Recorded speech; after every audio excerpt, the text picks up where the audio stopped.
ऐसे करके पांव छूते हैं और तुम पांव छू लो, हम पांव छू ले, कहते देख रहे हैं किसी और धर्म के बारे में, ये तो विधर्मी हो गए। अब पांव छू लिए तो अब तो ये भगवान बुद्ध को नहीं मानेंगे, अब तो बाबा साहब को नहीं मानेंगे, अब अधर्मी हो गए, अब पूरा पाप आकर के घेर लिया, अंदर घुस गया, गला जाम हो गया, सांस नहीं ले पा रहे। हाँ, अरे भैया ये लौकिक व्यवहार में चल रहा है। कोई आया पहली बार, अभी प्रणाम कर रहा है, सीखेगा। हाँ, सीखेगा, उसको कमेंट कर देंगे। लेकिन हमारे धर्म में प्रणाम करने का क्या विधान है? क्या ऐसे हाथ जोड़ करके प्रणाम करने का विधान है? बताए कोई, किस ग्रंथ में लिखा है? ऐसे हाथ जोड़ करके आप भिक्षुओं को भी प्रणाम कर लेते हैं, भंते वंदामी, या दूर से भंते वंदामी ऐसे कर लेते हैं। क्या ऐसा विधान है बौद्ध धर्म में? है क्या? बताओ ना किस ग्रंथ में लिखा है।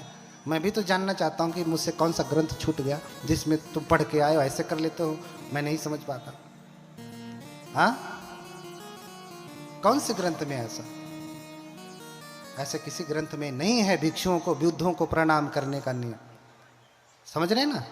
आप आपस में भले करें नमो बुद्धाय, जय भीम नमो बुद्धाय, लेकिन भिक्षु को जिसकी आप शरण जाते हैं, संगम शरणम गच्छामि, उसको आप ऐसे करते हो और अपने आप को बुद्ध कहते बैठते हो। हाँ, अपने आप को बुद्ध कहते हो, ऐसे प्रणाम करते हो। हाँ, ऐसा प्रणाम का विधान नहीं है। पंचांग प्रणाम का विधान है, साष्टांग प्रणाम का विधान है, त्रिवार वंदन का विधान है। अभी हमने क्या किया? पंचांग प्रणाम किया। यहां बहुत सारे लोग आए होंगे, उन्होंने त्रिवार वंदन किया होगा, पंचांग प्रणाम तो कोई नहीं किया होगा। साष्टांग की तो बात ही छोड़ दीजिए। तिब्बती लामा को देखिए, वो हमेशा साष्टांग वंदन करते हैं,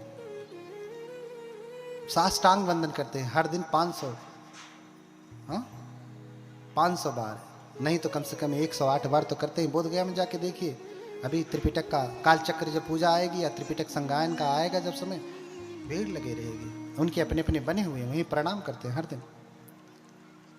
तो भैया तुम ऐसे प्रणाम करने का विरोध करते हो तो क्या तुम त्रिवार वंदन करते हो जब जब मिलते हो? तो उससे पूछना चाहिए, प्रश्न आपसे करना। जो ऐसे करने पे बड़ी आपत्ति करता है तो उससे कहना कि तुम बताओ कि ऐसा करने का विधान कहाँ है, कौन से ग्रंथ में, त्रिपिटक के, या कौन से देश में ऐसा है? कौन से बौद्ध धर्म में ऐसे करके प्रणाम करते हैं? चीन में, जापान में, ताइवान में, कोरिया में, श्रीलंका में, म्यांमार में, थाईलैंड में, बताइए कौन से देश में करते हैं? पूछना उनसे। हाँ, इसलिए भगवान को त्रिवार वंदन किया जाता है। अरे तू हाथ को क्या सीने से लगाता है? अपना माथा पटक, जिसमें अहंकार रहता है। जब तक अहंकार नहीं छूटेगा तब तक तू बुद्ध बनेगा कभी, इसलिए तू पटक माथा, ऐसा भगवान कहते हैं। उस अहंकार के सर को जो झुकना, बहुत सारे लोग हैं तो उनको मंच बोलने के लिए नहीं मिलता तो भी नहीं आते हैं, क्योंकि यहाँ तो बनते प्रदेश अकेले बोलेंगे, भैया हम सुनेंगे, तुम धर्म तो सुनाओ, हम तो सुनना चाहते हैं, हम धर्म के प्यासे हैं, तुम सुनाओ तो त्रिपिटक से धर्म हम क्यों नहीं सुनेंगे? तुम सुनाओ तो सही। तुम दूसरे धर्मों को गाली दोगे तो हम क्यों सुने?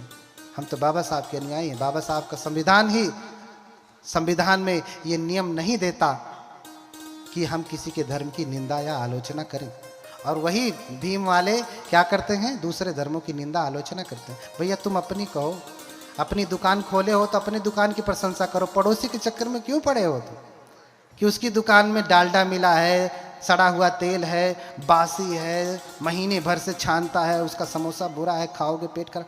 तुम क्या इससे हो?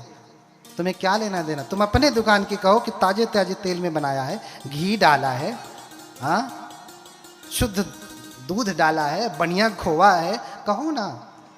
तुम्हारे पास कमी है कहने के लिए, लेकिन तुम्हारे पास तो है ही नहीं। तुम्हारी दुकान में एक को मिठाई, तो दूसरे की मिठाई देख करके तुम्हें जलन होती है।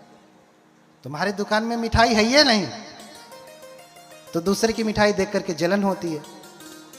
तुम आओ, कोई त्रिपिटक का एक सूत्र की व्याख्या करो, हाँ भद्दाली सूत्र की व्याख्या करो, कम्म विभंग सूत्र की व्याख्या करो, सम्यक दृष्टि सूत्र की व्याख्या करो, ब्रह्मजाल सूत्र की व्याख्या करो, सामान्य फल सूत्र की व्याख्या करो, छोटे बड़े बहुत सारे सूत्र हैं, किसी एक सूत्र की व्याख्या करो। लेकिन नहीं, इन्होंने त्रिपिटक देखा भी नहीं होगा, व्याख्या क्या करेंगे? ये खाली झगड़ा करेंगे। इसलिए मैं बार बार यही कह रहा हूं कि उनकी बुद्धि खुले, जाने कि भगवान बुद्ध करुणा का, मैत्री का, शांति का धर्म है, और तुम उन्हें क्रांति वाला बना दिए हो, ठीक विरोधी बना दिए हो। भगवान बुद्ध की मूर्ति लगा करके दूसरों को गाली दोगे तो किसी को अच्छा लगेगा? अपने बेटे को तुम कह दो ये बड़ा बदमाश है, अगले दिन से देखना, हाँ पापा मुझे बदमाश कहते हैं। तुम्हारा खून, तुम्हारी औलाद उसको बुरा कहने के बाद तुम्हारी बात मानना छोड़ देती है, और जो तो तुम्हारा है ही नहीं उसको तुम बुरा कहोगे मानेगा?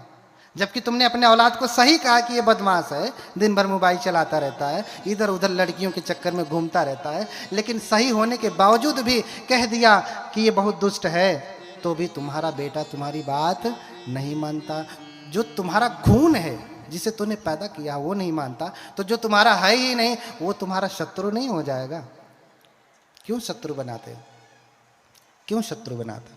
शत्रु मत बनाइए, करुणा मैत्री लोगों में फैलाइए। जिसे बुद्ध को जानना है जानेगा, नहीं जानना है तो नहीं जानेगा। आप तो मान रहे हैं ना, ये पर्याप्त है। हाँ।